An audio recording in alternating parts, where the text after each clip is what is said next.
2022. This meeting will be held entirely by teleconference. All council members and staff will only participate via the Zoom platform using the process described below. The meeting is being conducted pursuant to recent amendments to the teleconference rules required by the Ralph M. Brown Act, allowing teleconferencing during a proclaimed state of emergency when local officials have recommended social distancing. This is AB 361. The purpose of AB 361 is to provide the safest environment for the public, elected officials, and staff while allowing for continued operation of the government and public participation during the COVID-19 pandemic. This meeting will be conducted via Zoom webinar with live Spanish interpretation within the Zoom platform. Members of the public are welcome to log in to the webinar as attendees. During any public comment portions, attendees may use the raise your hand feature and will be called upon and unmuted when it is your turn to speak. The meeting will also be streamed on Channel 27 on Pacific Coast TV and on Facebook. You can also join by phone at 669-900-9128 using webinar ID 995-8894-7925. If joining by phone, use *9 to raise your hand, *6 to mute and unmute. And Victor Hernandez will be providing an explanation of how to access these interpretation features. Good evening, Victor. Thank you, Madam Mayor, all honorable council members, Mr. Nisbet, Ms. Engberg, city staff, and all members of the public. Victor Hernandez, Spanish interpreter. Buenas noches. Les queremos dejar saber a todos ustedes que esta reunión se celebrará íntegramente por teleconferencia.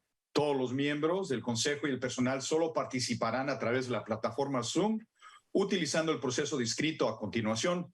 La reunión se lleva a cabo de conformidad con las recientes enmiendas a las reglas de teleconferencia requeridas por la ley Ralph M. Brown, que permite la teleconferencia durante un estado de emergencia proclamado cuando los funcionarios locales han recomendado el distanciamiento social, AB 361. Ahora, el propósito de AB 361 es proporcionar el entorno más seguro ambiente para el público. Los funcionarios electos y el personal al tiempo que permita la operación continua del gobierno y la participación del público, la participación pública durante la pandemia de COVID-19. También les queremos dejar saber que esta reunión será traducida en español. Para poder acceder al canal de audio va a haber un icono de un globo, es decir, un mundo al fondo de su pantalla que en la barra de tareas de Zoom. Después aparecerá un menú y entonces ustedes podrán seleccionar su idioma. Muchas gracias. Thank you. Gracias, Victor. Also, Nicholas Leskovich will also be providing Spanish interpretation services this evening. So I'm going to call this meeting to order. May I have a roll call, please? Councilmember Jimenez. Here. Councilmember Rohrbach. Here. Vice Mayor Penrose. Here. Mayor Reddick. Here. You have a quorum. Thank you and good evening. So we have basically one item on tonight's agenda, and that is to hear and make some decisions about the Smithfield Park Facilities Master Plan. So staff, take it away. Thank you, Mayor, council members. Pleased to be here, John Dowdy, Public Works Director. And let me, you know how this works for me to share, hopefully. Can you see what I'm sharing? Yes. Hey, there's something new. But it needs to be in presentation mode. I am getting there.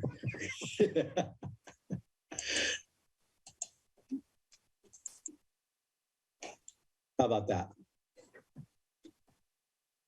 So tonight, no? No, we're still seeing the slides on the side. It's not the end of the world, but. Why is that? It switched over to me as a slideshow. Golly, I hate. Sorry, folks. You want me to present, John? Go for it. 1 second. Now it's my turn to take forever. They should know they never give that duty to me. Matthew, I know you're laughing.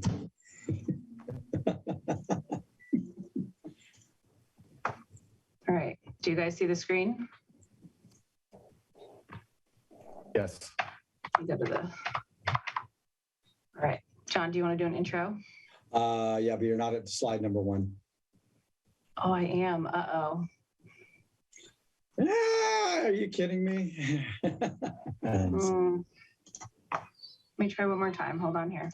Sorry, folks. You don't get to trial this until you're on live, unfortunately. Let me try one more time. I'm glad you're struggling with it and I'm not.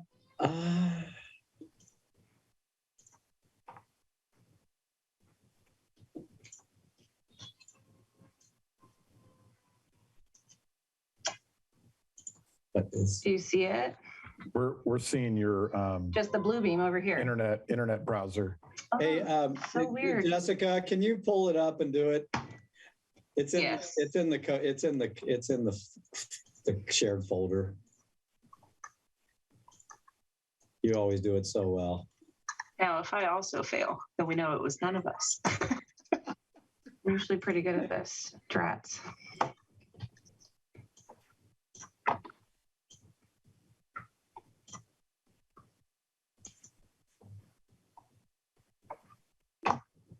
Downloading.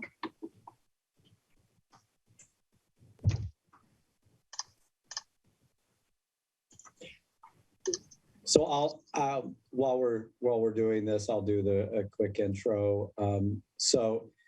Tonight with me to help present is Melanie Reynolds, who is with Gates and Associates, and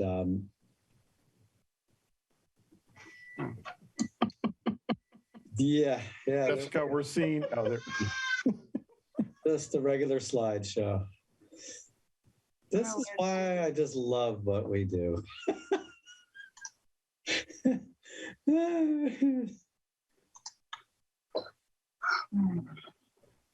It doesn't matter. There's really nothing showing up on those subsequent slides particularly. So I guess we can run from here. Let's just go from there. It's not as pretty, but if we must, let's just. All right. All right. We'll do the best we can. Are we ready? You ready, Jessica? Yes. Okay, I'm sorry. This is the way it goes. So again, John Dowdy, Public Works, and with me is Melanie Reynolds, who is with Gates and Associates, and she's going to do the brunt of the presentation, walking you through the process of reaching the point where we are tonight. I will just more for the community members as a brief background. Smithfield has been in existence for some time. The city has controlled it for just the last decade plus of time and owned it through a land swap. But more importantly, when the City Council adopted the Parks Master Plan in 2019, it identified and plans for kind of each of the parks, but for Smithfield in particular, as well as the Johnston House Train Depot. The plan recommended that we do additional facilities master planning to move things forward. We subsequently received a note from a potential donor who indicated an interest in perhaps seeing some improvements at Smithfield, and in light of that, the council authorized staff to go ahead and circulate an RFP for consultant services, which we did, and chose Gates and Associates to prepare the Smithfield master plan document. We also enlisted the assistance of our on-call firm of Fryer and Loretta, who has done some civil work. And the reason the civil work was necessary was to get a better idea, particularly of parking, access, and stormwater control that would likely be needed should we proceed with what the donor had initially indicated an interest in funding, which was the parking, access, and those improvements. So with that, we reached this point, and I'll turn it over to Melanie, who will then walk you through how we went through the process of community engagement and the Parks and Rec Commission, and how we reached the point tonight to present this master plan and ask for your acceptance of that. Take it away, Melanie. Thank you, John. Thank you, Mayor, Vice Mayor, council members, and staff for having me here tonight. Next page or slide, please.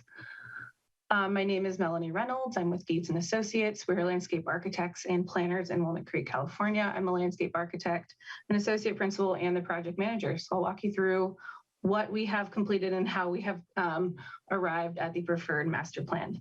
Next slide, please. So we all know the site. This is Smithfield Park. It is accessed along Wave Crest Road to the west of Highway 1. It is bounded on all sides by open space for the most part. There are 5 existing fields, existing horseshoe pits, a large dog park, parking lot, some storage facilities, as well as access to open space. Next slide, please. One of the first steps we did in the process was a site assessment and analyzed and looked at the constraints of the site. You can see by the kind of periwinkle blue color, the areas impacted by wetlands and sensitive habitat on the site, which greatly limit, kind of our options for growth and improvement on the site. You can see that even the existing fields and the dog park are impacted by them. And then to the east or left or right side of your page, are the open areas that have potential for improvements, whether active or passive. Still not very large, and you can see that the blue kind of, or periwinkle, impedes kind of on all sides. And just to be clear on that one, if you go back one, the periwinkle is both the actual habitat as well as the 100-foot buffer areas. So just to be clear. Yeah, thank you. Next slide. So we engage in a pretty robust community engagement process. We feel it's very important to hear what the community wants of this site. We know that this park is already well used and well loved, so it was important to understand the needs of the community and the wants as well. There were several opportunities for engagement. There was an online community survey. We had a pop-up booth at the Night of Lights event. We performed several stakeholder interviews and several presentations and workshops at the Park and Rec Commission. How we got the word out, we utilized your city's social media with posts that linked to both the survey and events, website banners on your city website. There was a project website dedicated solely for this project, Smithfield Park Master Plan, or smithfieldpark, I think, .com. We sent email blasts based on your city email list, and then there were flyers and signs in and around the city, I believe at City Hall and library and various sites to drive people to A, the website, and B, the survey, and also let them know when they had opportunity for input. Next slide, please. Our first event was a pop-up booth at the Night of Lights on December 3rd, 2021. So it's really our first event or pop-up since COVID. So it was pretty exciting to get out and see all the people and watch the parade, and people were pretty jazzed to tell us what they would like to see or what they like about their parks and Smithfield, and then what they would like to see at Smithfield. Over 60 individual responses were gathered via dots. So we had some, interactive boards and asked people to put dots on things they liked or things that they would like to see in their parks. The community liked all of the active uses that are currently there, which is no really big surprise. The ball fields, the dog park, horseshoes. They love the coastal access and the natural areas. And the top 4 amenities or, items that the community would love to see added to the park, a playground, picnic and gathering areas with shade, a larger dog park, and pickleball. Next slide, please. There was an online community survey that kind of ran in conjunction with that. We had 376 individual responses. We asked several questions. They mirrored very similarly were very similar to what we asked at the pop-up so that we can compare apples to apples. So, what do you like about your current park system? What would you like to see at Smithfield? Just some kind of demographics and park usage data that we gathered from the survey that I thought was pretty interesting. 60% of park visitors within the reside within the limits of City of Half Moon Bay. So 60% of the people who took the survey live within the city limits. Over 50% of park users go at least once a week. A lot visited multiple times. The majority of visitors were families with children. The majority of visitors get to the park via car. Oh, that's supposed to be another thing. So they do arrive via car, and then another bullet. And then they either are a baseball user as a player, a spectator, or a volunteer, or they're visiting the dog park and access to the trails and open space. Those were the main reasons. Sorry, the bullets were a little all over there. And then what we gleaned from that after we kind of look at the data and see, where things fall is what we hear the community desires at Smithfield. A majority of the respondents wanted improved parking and better site lighting as priority improvements to infrastructure. They expressed a strong interest in adding picnic areas, playgrounds, a sand volleyball court, and shade structures. And the majority of the community would support the renaming of the entire park while maintaining the name of the baseball area or complex as Smithfield Little League Complex. So that's kind of an interesting, John, you might want to talk a little bit about that, but rebranding the park as a more Half Moon Bay oriented community park while maintaining the Smithfield Little League Complex name, because that's what it's been. We were, and we wanted to put this out there just simply because I think when we go out and we're doing outreach, people sort of said, "Oh, you mean the Little League place?" And so part of this sort of was this idea of, well, in order for this to become the community park, people have to see it as something other or in addition to the Little League Park. Now, it's a great place because people know that it is the Little League field, but so we wanted to test this, and we were over 60% of the respondents said, yeah, we would support basically rebranding the park as a whole, but they all, I think, felt the way staff felt and the consultants felt, that we needed to still maintain the idea of this being a youth baseball complex of some form or with that deal. Google Maps will catch it that way, things of that nature. So this is something that we're not asking council to take an action on tonight in any way, but it is something that I think as we look at sort of naming protocols, and if we continue to move forward with this, that we would certainly want to bring back to the council this idea and start a community conversation about whether that should be consideration of a renaming and rebranding. And we can work with communications as well to start to think about that down the road. Thanks, John. Next slide. We also conducted several stakeholder interviews between December and February. So December of last year, February of this year. The stakeholder groups included the Half Moon Bay Little League, the Horseshoe Group, the dog park users, Peninsula Open Space Land Trust, and then Coastside Land Trust, as well as city staff, maintenance and parks. We also talked to, a little later in the process, because they're not on site, but there is an interest, we talked to Half Moon Bay AYSO and the soccer club to kind of, get their feelings on what could happen at Smithfield, or what could they use, or what's still lacking in a need for soccer in the Half Moon Bay area. The themes that came out of the stakeholder interviews, maintenance, who's going to maintain it, who, the current levels of maintenance versus future, always a big, concern for users and the city. Recreation opportunities for a broader community. How do we make this a community park, not just, as John was alluding to, a Little League complex? Opportunities for growth, both in amenities on site, as well as, how can we make the dog park bigger specifically?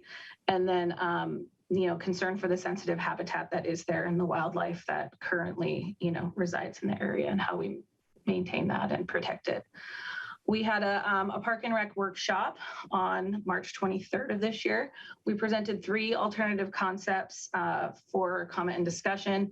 Alternative A was a really light touch. It included just improving the parking lot with the donor money, and then some signage to let people know, A, you've arrived at a park, B, this is Smithfield, Little League complex. And then also, you can access open space here. Concept B was a little more heavier of a touch. So we improved and expanded the parking lot still. We paved the maintenance access road up the middle. We recommended project signage. This included improving and renovating all ball fields where they were at in their current locations. Relocated the snack shack to a more central location around the ball fields. We added several picnic zones. We expanded the dog park to include both a large and a small dog park. There was a plaza with a play area, picnic, and restroom. There was a sport court area that could include things like basketball, pickleball, sand volleyball. We consolidated the storage to one area, and then we added, which you can see it's on concept C. You may not be able to see it on this one, but it's the same on concept C as it is on B. But on the right side, some nature paths and seating. And then concept C was, the heaviest touch of them all, kind of what, how could we really make a change out here? So like the first two before it, we improved and expanded the parking lot. We paved the maintenance access road, included project signage. This one, however, we replaced and reoriented all the ball fields. They're in the same locations, but we kind of straightened them out and oriented them a bit cleaner and started new. And then we relocated again the snack shack to the center area. You can see that's E. There is still a plaza with a picnic area and a restroom. This is on the right side of the screen down below. There is a sport court area, once again, so that's pickleball, sand volleyball, basketball, whatever is kind of the needs of the time. These are just kind of placeholders so that we knew what we could fit in there, knowing that if and when this were to move forward, you could chat with the community about what's really desired as far as sports courts could go. We consolidated the storage. As you can see, there's still the nature paths and seating. And then we F in the middle of the site is a brand new synthetic turf field, which would cause us to need to relocate the horseshoes to another site within the city, just because we couldn't kind of fit it all in. But the big new synthetic turf field would be big enough for soccer, as well as to continue softball and be a multi-use field for baseball or softball. All right, next slide, please. And what we heard from that discussion, the dog park to remain near its current location. And in concept C or B, we kind of moved it. And so the dog park community was really adamant that it stay around its current area, but get larger. Provide some separation from the dog park and active uses, just so we don't see conflicts between the two. We know dogs get real, agitated around kind of high-use kids and sports. Adding parking near the dog park and play areas so that the users don't have to walk so far to get there. Explore adding 3 sand volleyball courts. Is there a need for tennis? Kind of exploring the space and what could really fit there. And then we added a picnic area beneath the existing trees on the right side of the site, where it's more natural, so that we could take advantage of the beautiful setting. Next slide.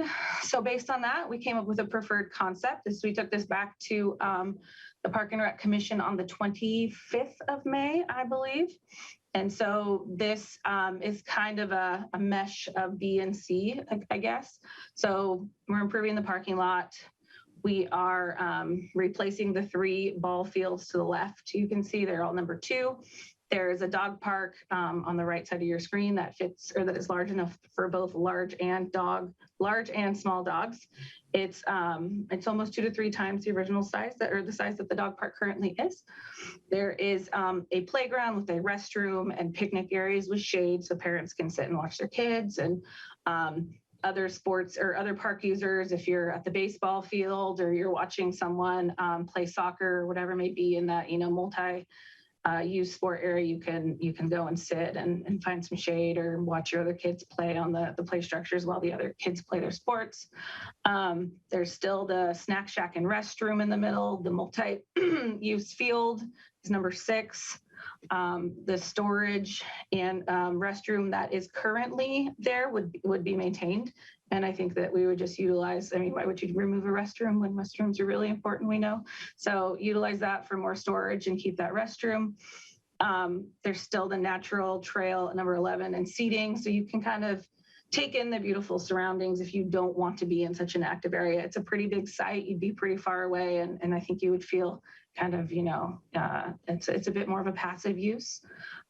We maintain the batting cage. We added more storage kind of at the top of the page, top of the site. Once again, kind of condensed the storage. Right now, storage is kind of all over the site.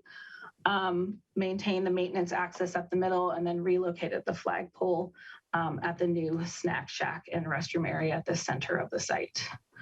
I want you to go back one, if you would. So this is where,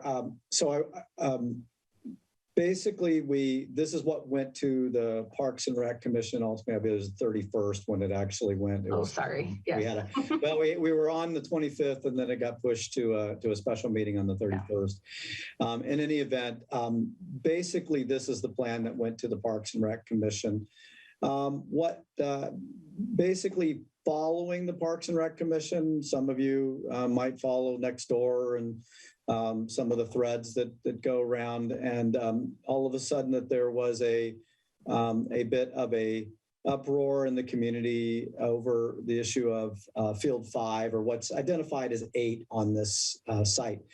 And in the preferred plan, this area was shown as which is Little League or Youth Baseball Field 5. Converted to the idea of active sports courts. So it showed the 3 sand volleyball courts, a basketball court, and 2 pickleball courts, again, for spatial understanding of what would fit in that area.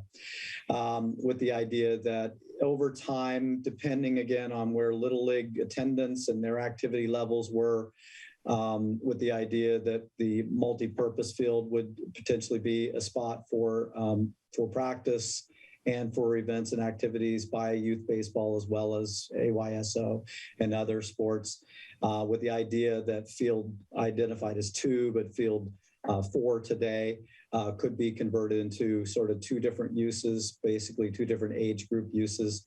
And so that was the concept that moved forward. There was a bit of an uproar in the community, and thanks to Matthew and his help with that, we were able to sit down a couple of times with folks from the Little League to try to understand particularly what the concerns were exactly, and then to try to figure out whether there was a compromise point on this that we thought would meet the objectives of the planning effort while still providing some assurances that there was not the intent to try to shut down Little League in any way, shape, or form here in Half Moon Bay. And what this plan, the preferred concept, reflects is that Field 5, old Field 5 or current Field 5, which is again number 8 there, was shown as an active sports area, not active sports courts alone. And in the plan itself, it reflects and identifies that, one, that unless and until a process is undertaken and a council action ultimately approved, this would remain as a youth baseball field. That any change or any proposed change to anything other than this to go to, say, the active sports courts, whatever those might be in the future, would be subject to a new and subsequent community outreach process, and again, a council action to take that point and deal with that. This, at least from the last meeting that we held with members of the board of Little League, seemed to be an acceptable point. They were appreciative of that, and I'm assuming we'll probably hear from some folks tonight on that.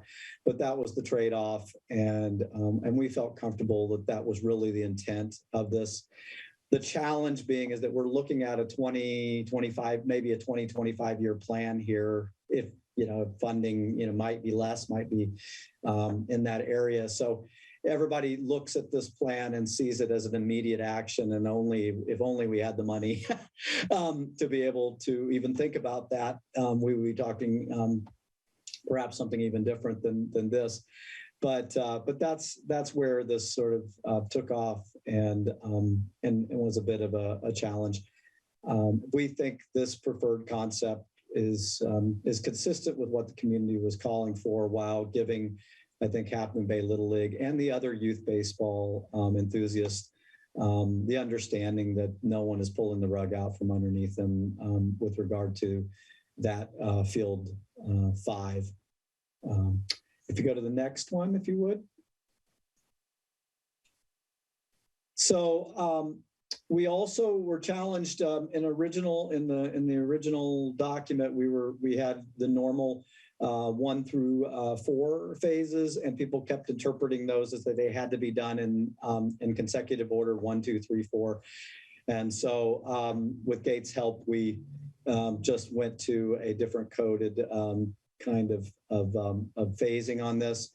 The other reason that we brought Friar Loretta in was to help in identifying basic conceptual level cost estimates for the various phases of work.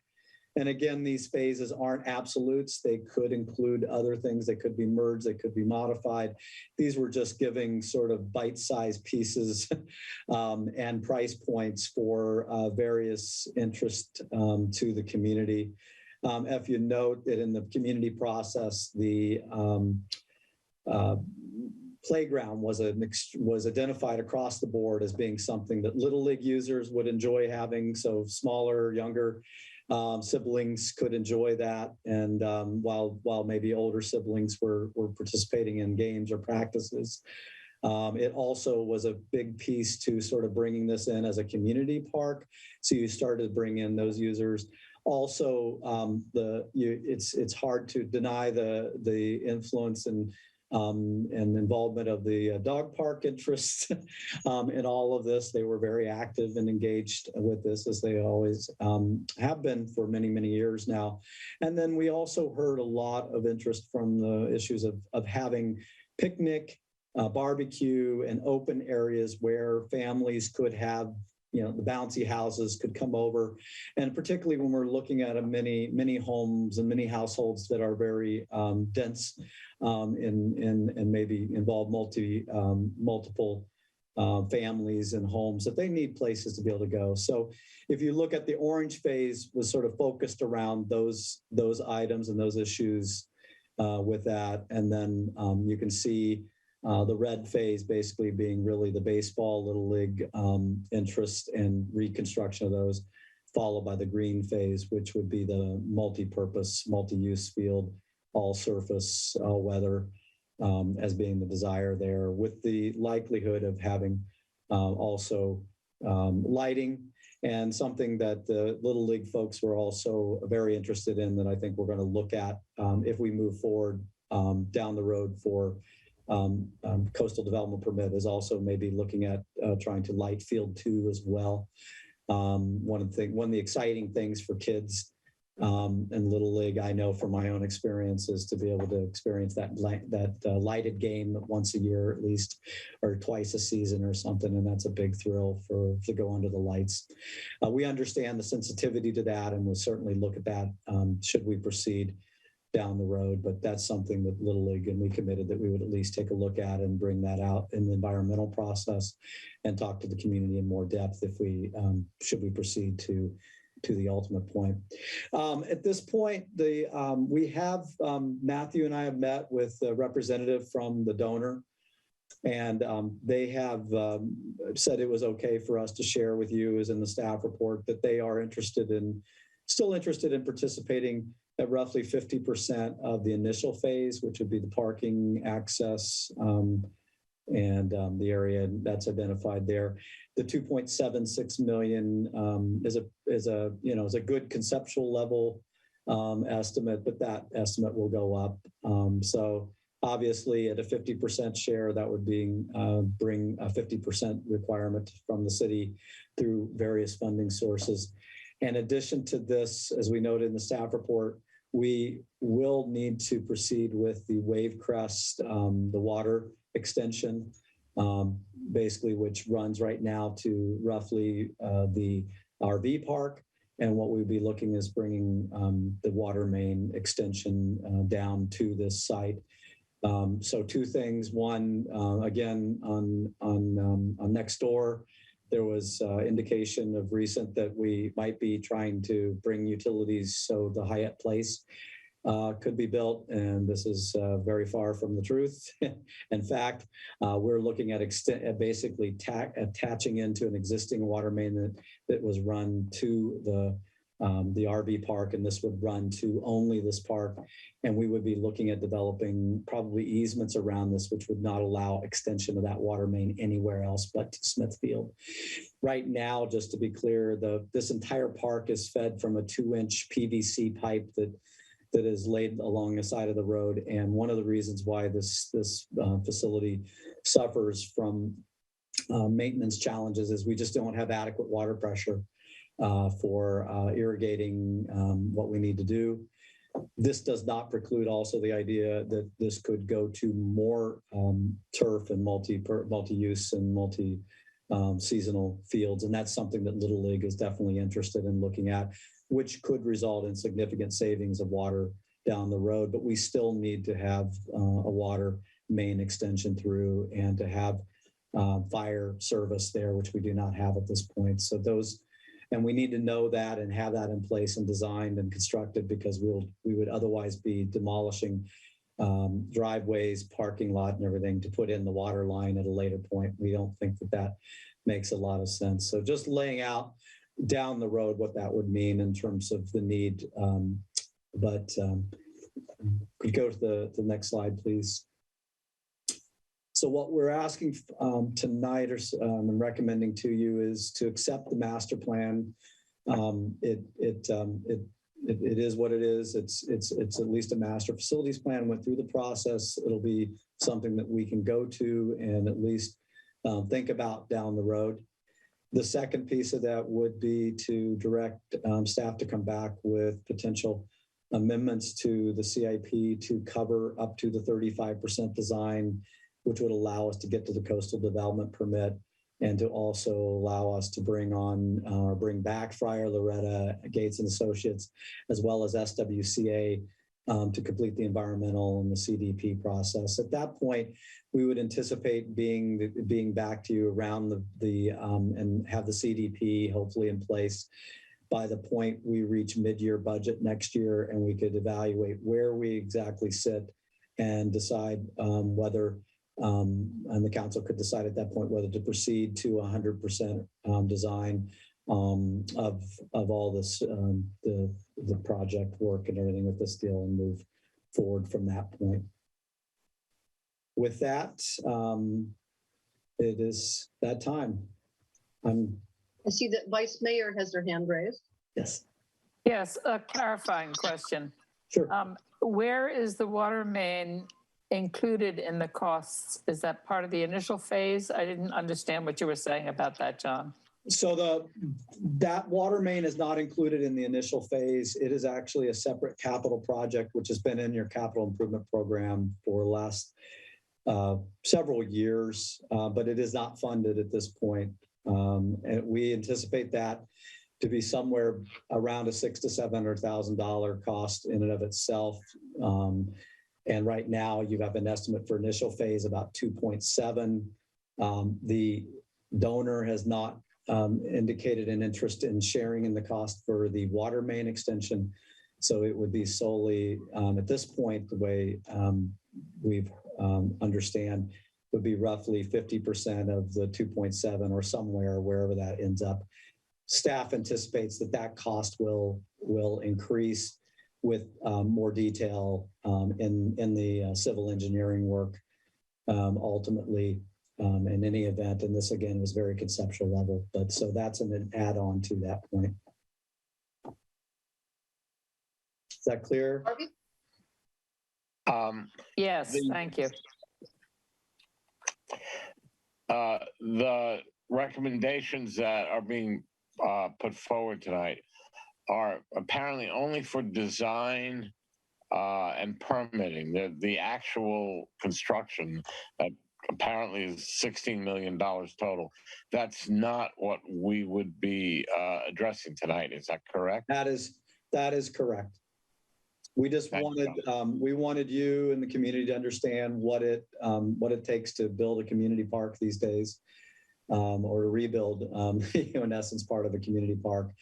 And again, down the road, councils can choose or not choose to proceed with some of these pieces. And we anticipate that pieces of this design and this concept will be changed over time, depending on where the community sits and needs and issues with that.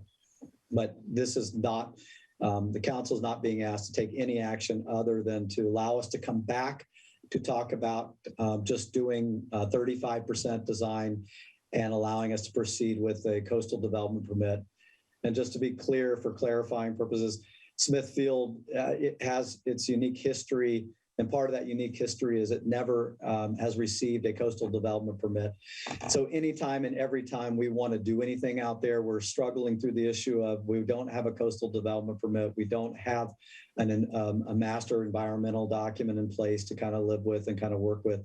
So it actually hurts all of the users out there, including Little League at times, because we've had to say, no, we can't really allow that or move that forward unless you're willing to proceed with kind of going through the coastal development permit process.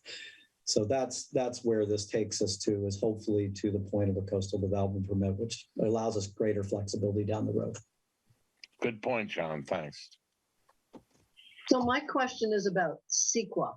I don't see that mentioned in the staff recommendation or the discussion. So Sure. Would it be advisable, do you think, to do like a program EIR or a master EIR for the preferred alternative so that, as we're moving along, we don't need to do CEQA on every single piece? Thank you for that. We were of the opinion that we felt that we could do this project under a mitigated negative declaration. And the reason being is that we are staying out and away from any of the actual wetlands, particularly in the environmentally sensitive areas. And under our own LCP and the Coastal Act, where you have existing developed areas, you can continue to utilize those areas. So everything that we've done up to this point, based on 2014 WRA wetland analysis, as well as subsequent review and field work by SWCA just in the last year to field verify that we have stayed out of all of those areas, and the buffer areas are all met other than where we already know where existing development is. So all the new work, anything new, is within areas that are not part of a sensitive habitat or a buffer area required under our current LCP. So that may, we may end up at that point where we have to look at an expanded environmental document. That will mean significantly more dollars with it. One of the things that we will have to do, and that could also kick in environmental issues that we're not clear on, is that we are suggesting, if you see the plans, that we would ultimately demolish those World War II era concrete structures that are out there. And we're going to have to do historic analysis on those, and that would have to come back. And if we reached a point where that was a potentially unmitigatable impact, obviously we would have to reach to the point of going through as an EIR process in order to remove those. And those are very critical to the whole concept plan. Otherwise, those things just get in the way of virtually everything there with it. And we did not hear anything back from any community member that those were of concern to them. That doesn't mean that that won't come about and those concerns won't come around, but and we've, in the initial work that's been done in the past, has not identified these as really being anything significantly historic, other than the fact that they go back to the days of World War II, and when we had an installation here in the area for, I believe, for radar installation and everything with that, and these were associated with storage materials, whatever, for those purposes. You're muted. Mayor, you're muted. Based on our recent experience with projects like, Carter Park, the way we were able to position ourselves well for, like state funding was to be, close to shovel ready, maybe not completely shovel ready, but the environmental work had been done. And, that's sort of attractive to other funders too. If this current funder is interested in helping out were to put together a group of people who'd be interested in funding, additional improvements, it might be more attractive if some of the work had been done, including the environmental work, so that we're basically, looking at, mainly like permitting as opposed to giant, environmental processes and not being ready to receive money that often comes through trailer bills that are typically designed for shorter term funding. Like you got to do it this fiscal year, you got 2 fiscal years to spend the money or something like that. So that's why I asked the question. I just want us to be positioned for private and government funding sources and being ready to move. Yeah. Clearly, proceeding to 35% at least design and CDP gets us and the environmental and CEQA process done.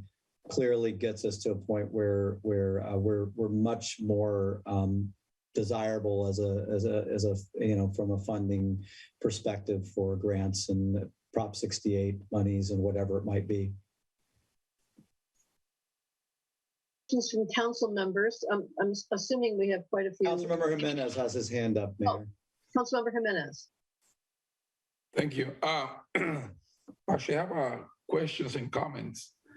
As I understand, the Smithfield is sitting on pretty much, like a flood zone. In the past, as being brought up about the drainage, of that area. So, would that be part of the plan to actually do the study about the drainage of that area, or the whole? I mean, the whole area, the whole field. Where is that water going to go? I know we had talked about that before. And of course, the wetlands, in that area. I see there's a nice trail going around, a nature trail.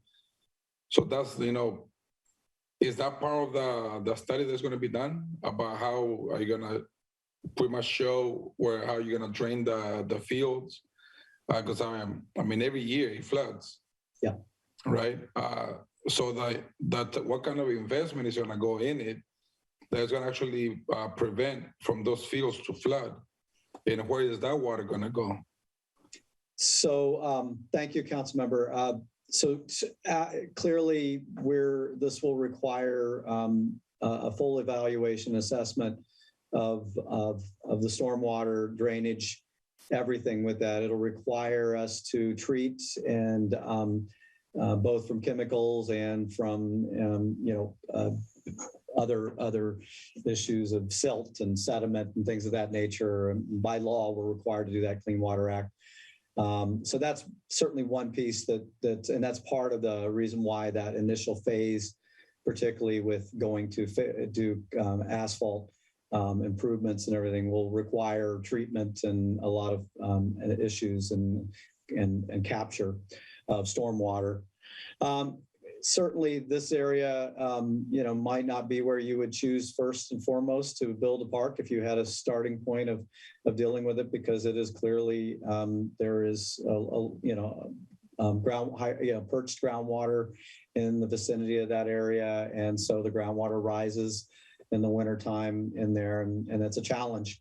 Part of the issue that we've suggested, for example, the dog park was looking at an artificial surface rather than the chips, which tend to just go down into the bog and kind of deal with that land. So that's one way to sort of start to approach some of this issue. Obviously, in any instance, you have to deal with treatment of the runoff that comes from that point. The baseball fields particularly are a challenge and an issue.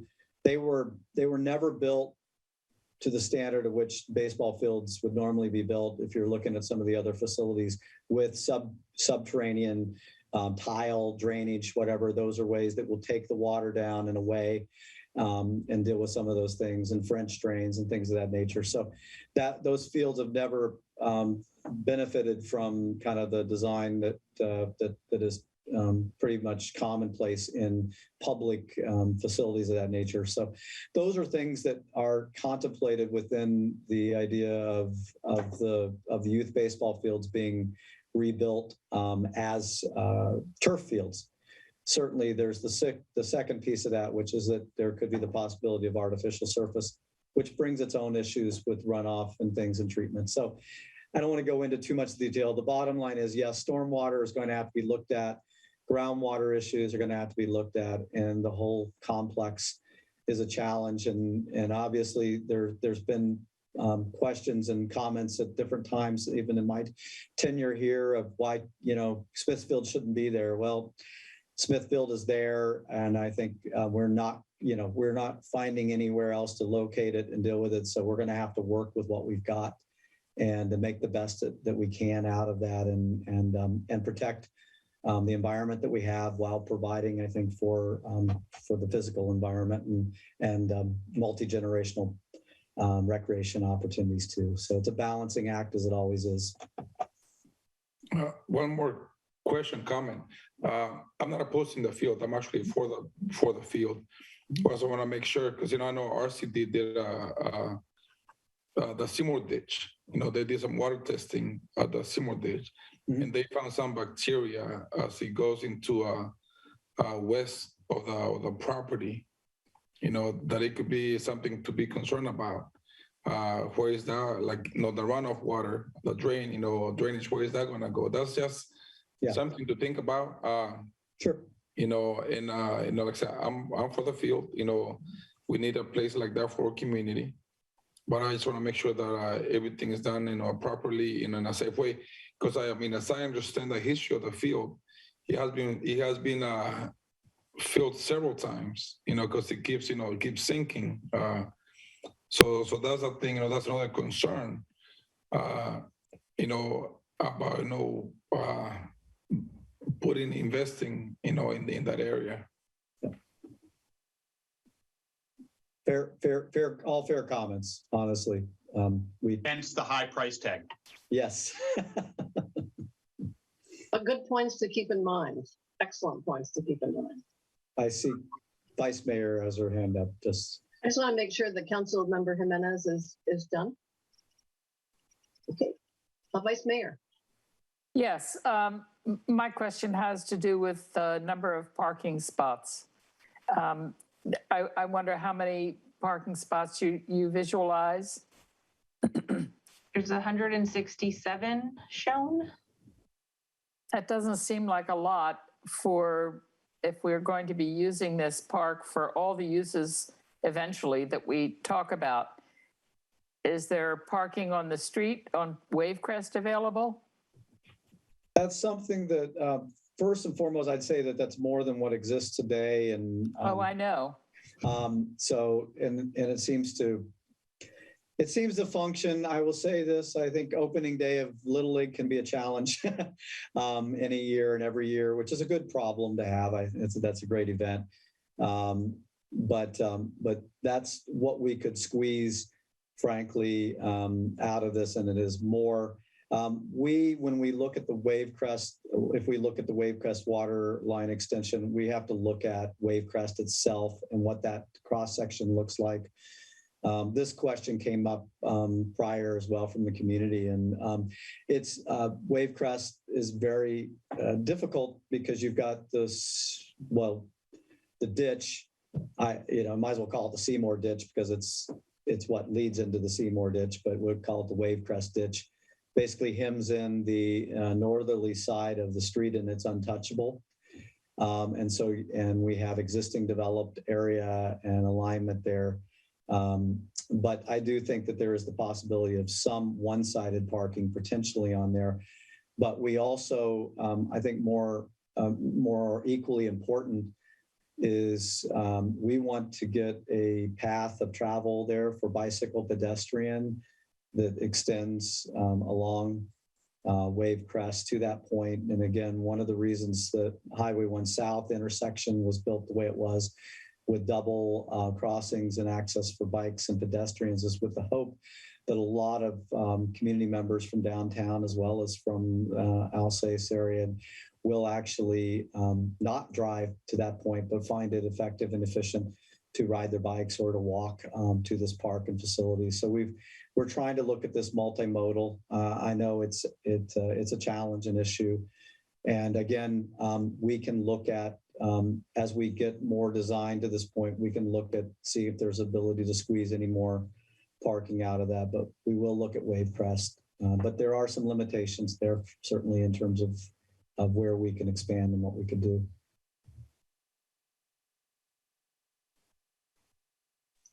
Any other comments, Vice Mayor? No. Anybody else? I think we can move on to taking public comment, Jessica. Sure, I have one hand raised so far. Carol Wexler. Yes. Can you hear me? I hope. I have a comment along the Joaquin's comment. I'm very concerned about the drainage, of course, particularly at the dog park, because that's my big concern. Are you considering putting the artificial turf at the dog park? Question. That's one question I have. Somebody going to answer that?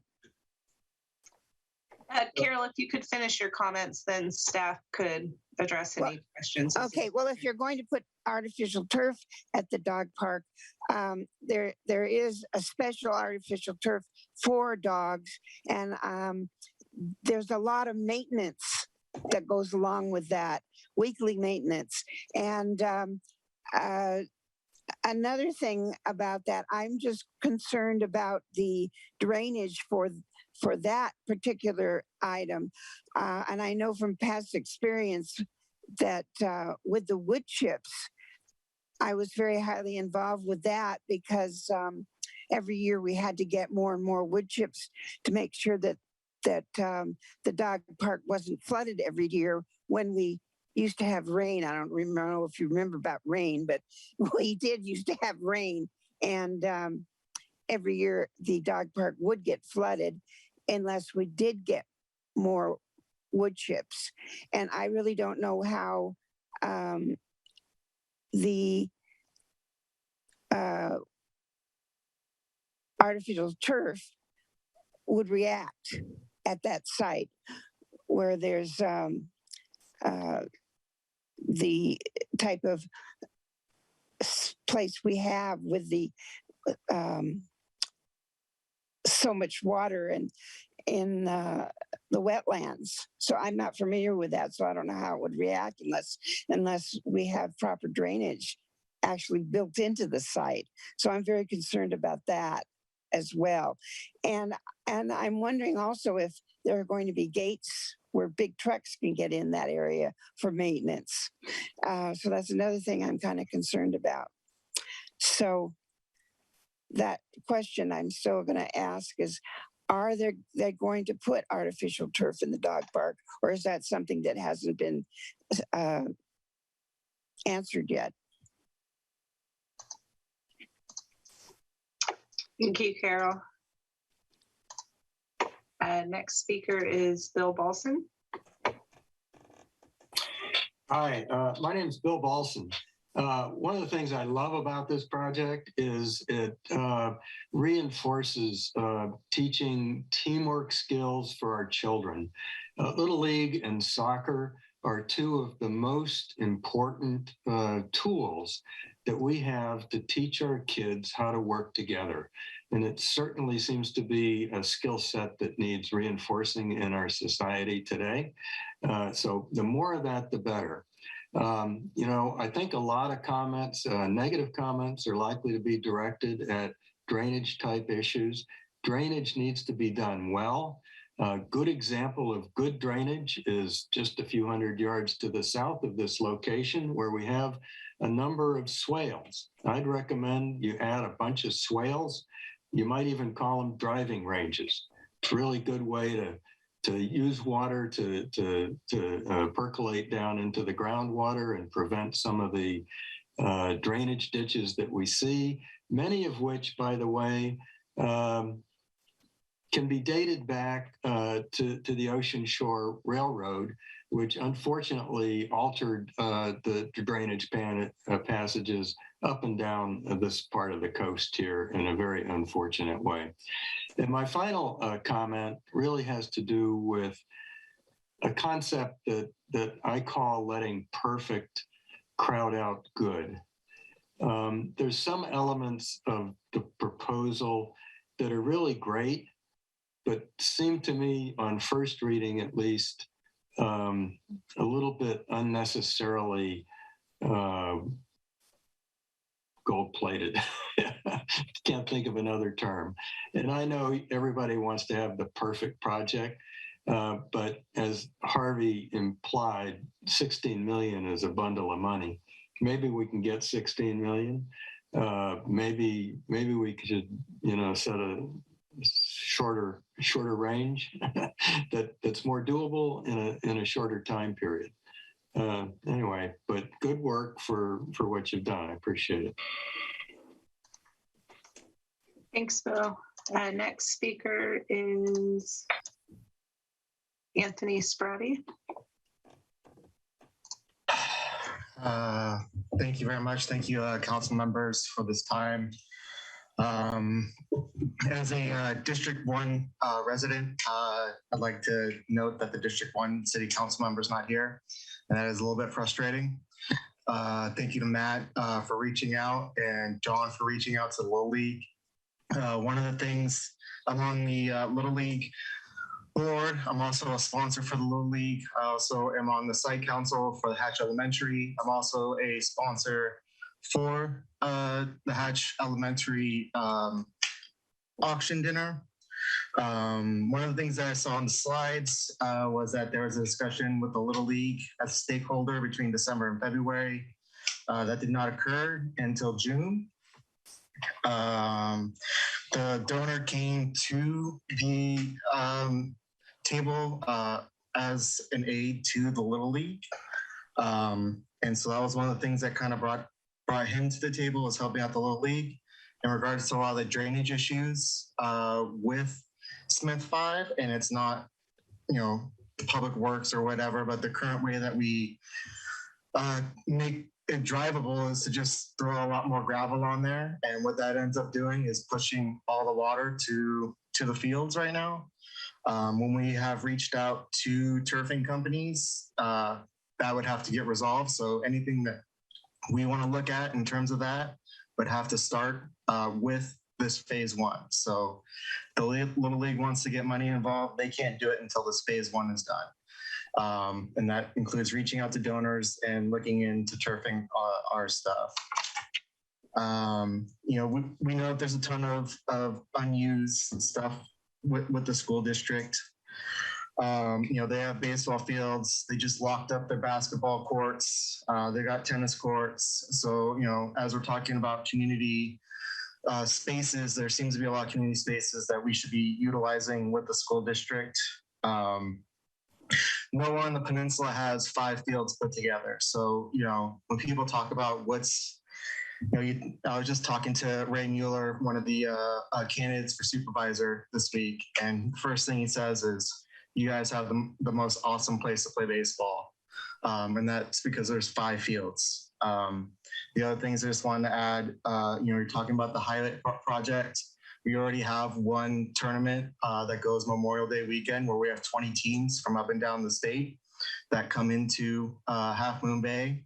And there's always tournament directors looking for opportunities to spend time on our fields. So, as we're adding hotel space and then losing a field, that could hamper their ability to conduct tournaments. But thank you, great work, and that's it. Thank you.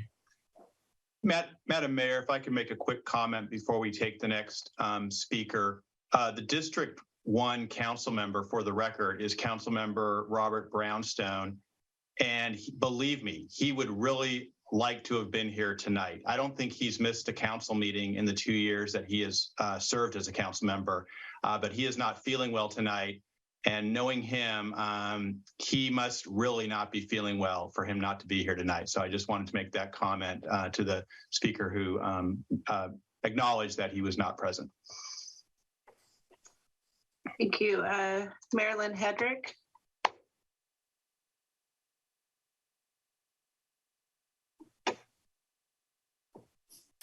Hi, can you hear me? Yes, go ahead. Thank you for your work. I just want to put a real quick plug in for pickleball. My friends and I were the ones who added pickleball on the Night of Lights, and then I've missed whatever outreach you've done since then. So just finding out about this and seeing your master plan, I would love it if pickleball had a little bit more presence.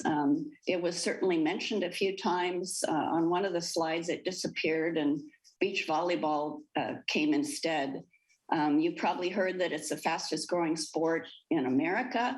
I know we're talking, somebody mentioned 20 years down the line. So I think to really think of the future for a top of the notch community park, you need to keep it in mind. And I think 2 pickleball courts that may or may not be there, depending on, whether you need that big green space in the middle or not, I think that's just not enough. And I'd appreciate you keeping that top of mind as you go forward. Thank you. Thank you. My next speaker is Giannini. Yeah, can you hear me? Yes. Yeah, so my name is Chris Giannini.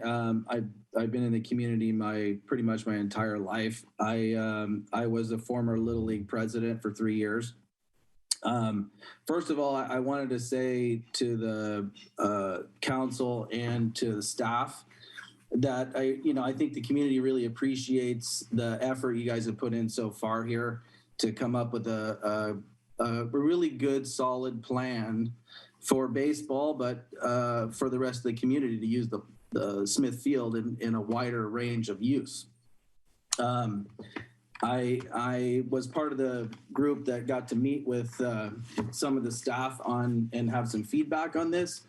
And I think they really listened to the needs of the baseball community here. And, Smith Field's been there for 50 plus years. And I think that this really helps take it to the next level and give kids going forward a great place to play baseball and soccer and a great dog park and playground and all the other stuff that we need in town. So I just wanted to say that I appreciate the work that you guys are doing. I think this is a great plan to help move Half Moon Bay forward and for probably would end up being one of the best parks the town has. So thank you. I appreciate it. And I think you guys are doing a good job. And I hope you guys approve this preliminary plan and start moving this forward and make a great park for the town. Thank you. There are no other speakers, Mayor. Well, thank you to the speakers. Bringing it back to council. Perhaps it might be good at this time to answer the first speaker's comments about the artificial turf. I'm guessing it's premature because we're in the process of phasing this over the long term, but I think a response would be appreciated by the speaker. I would thank you, Madam Mayor and council members and Carol. Always a pleasure to work with Carol and her and the folks out there at the dog park. It's a little bit of getting ahead of things a bit out there.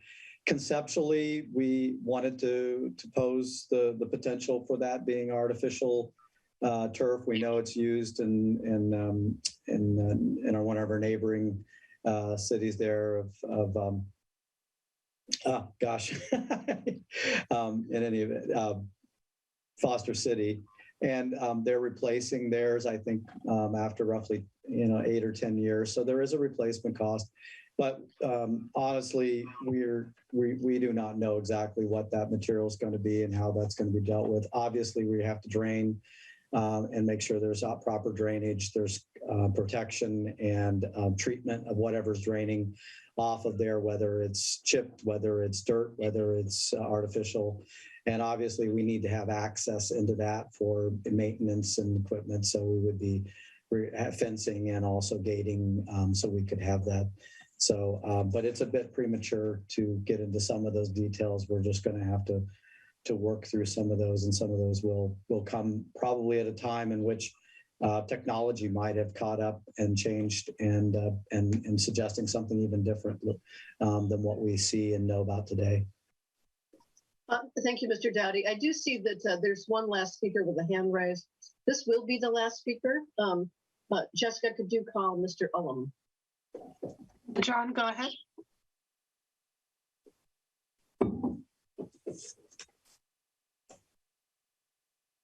John? John, please unmute yourself. Sorry about that. I wasn't ready for you guys. I got clicked in late. All I really want to comment on is that I ride by the fields all the time, and they are really very rarely in use. And so I know that there's times when they completely fill up, but I ride by there on a daily basis on weekends and everything, and I just don't see it. I don't see that many fields never being used, 2 or 3 at the max. So I'm wondering if there are any stats to show how, what is being used out there. How often is it fully filled up? It's an incredible resource for the city. And, times are changing. Baseball is no longer, I loved baseball, wish I could play, but it's not necessarily the sport that is the future for, sports in America. So I'm glad that you're taking a look at how we could possibly put this park to better use. Again, it would be neat if you could supply some sort of statistics on how often all 5 fields are filled up. And that would help, make a decision whether it was worth sacrificing 1 or 2 of those fields so that other people in Half Moon Bay would be able to enjoy outdoor sports. I know that there's a lot of, some people really enjoy the tournaments coming to town, but honestly, that means nothing to me. It means nothing to most of us. It's great that kids are out there playing. That means a lot to me. It's great that adults get out there and play and enjoy the outdoors. That means a lot to me. But tournaments coming to town, I could care less. I'm sure it's very profitable for the bars, but really, it just should not be a factor in the decision making. That's all I've got to say. Thanks for popping me in. Bye. Thanks, John. Okay, bringing it back to the council, additional questions or comments? Anyone? Did you want any other comment back on staff from public comment? Not a lot, but. Yeah, if there were questions that need responding to, we should. A lot of it was commentary, but yeah, if there are questions. Yeah. I think the only one that I really wanted to, I don't, I might disagree that this is gold-plated work. This is pretty much state, but there's things that'll come around and everything. But but that's really not an issue. The one that I wanted to really respond to is just there was the comment that the pickleball was replaced by sand volleyball. In the presentation, what you saw is that pickleball was very prevalent in the at the Night of Lights. Volleyball came up as part of the community survey process. But in fact, if you look in the master plan itself, when you look at the active sports courts, pickleball and sand volleyball were both captured as potential activities that could be in those active sports areas. So no one was trying to shortchange or to remove pickleball. But we also recognize that there may be an emerging sport down the line, that comes around that we didn't even contemplate. Pickleball wasn't thought of. So I just wanted to make sure and clear that for that person in the community that pickleball was not dropped from this, but it was actually added with volleyball as a potential use down the road. And that's all I'll say. Thanks.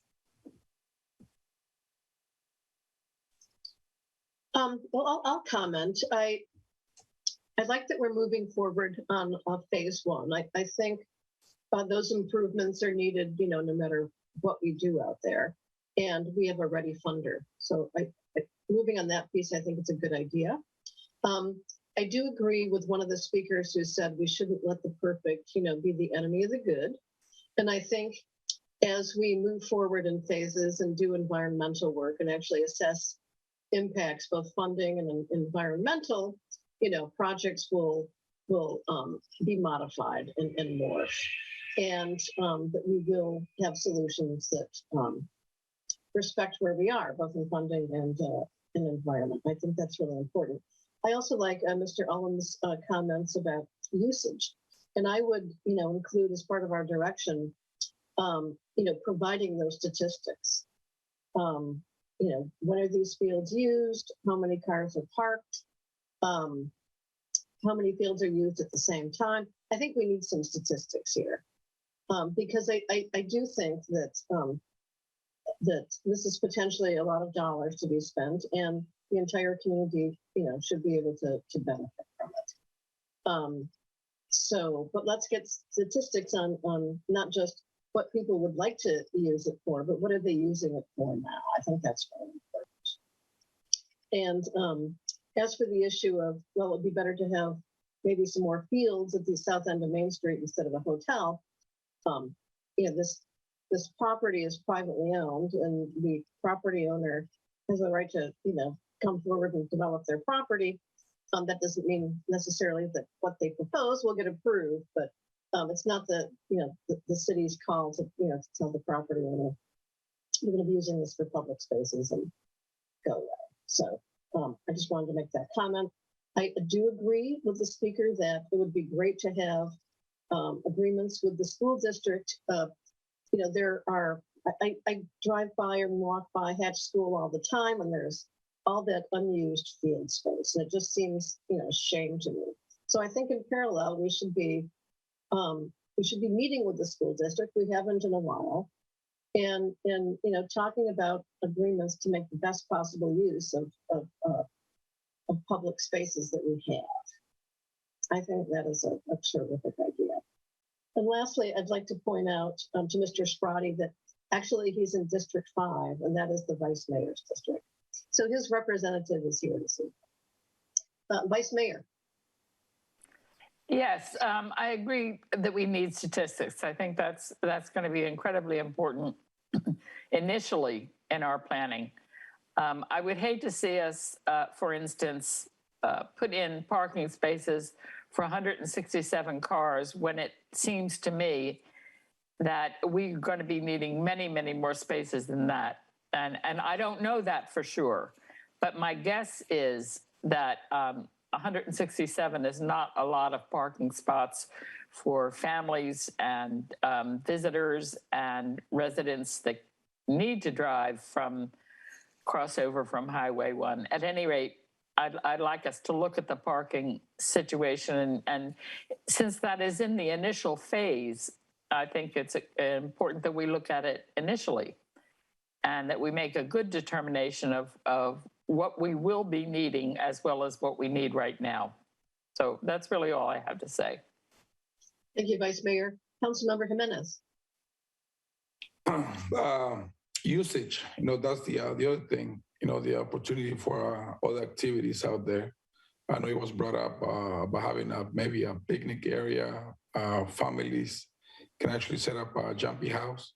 As you mentioned, we do live in a community where families live in crowded homes. Need that extra space to spend time with their kids and their families. So I like that idea. So actually, I think we should move forward with phase 1. We do need more areas for families to gather. The schools are not always welcoming for families to celebrate, parties, birthday parties, and have jumpy houses. And I think the city should be able to offer that to our community. So I'm ready to move with phase 1. Thank you, Councilmember Jimenez. Harvey?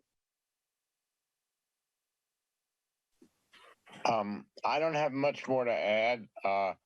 I really do like the community aspect. I think a picnic area is a wonderful idea.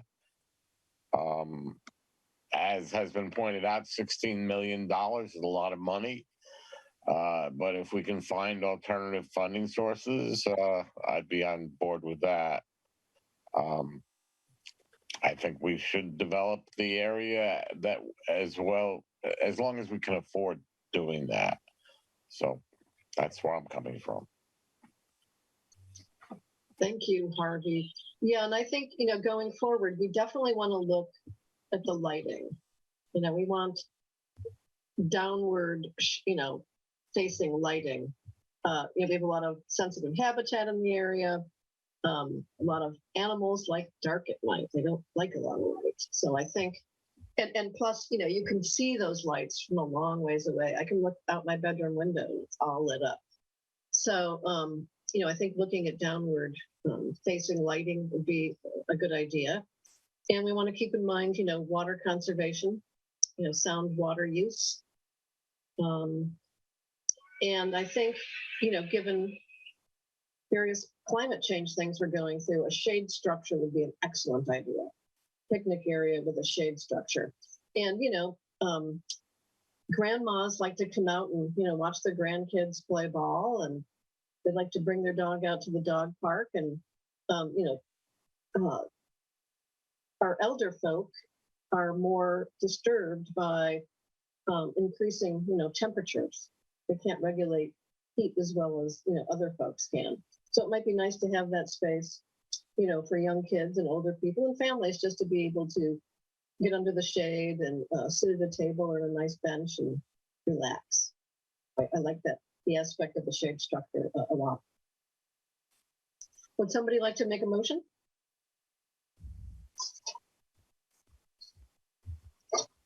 I move for staff's recommendation.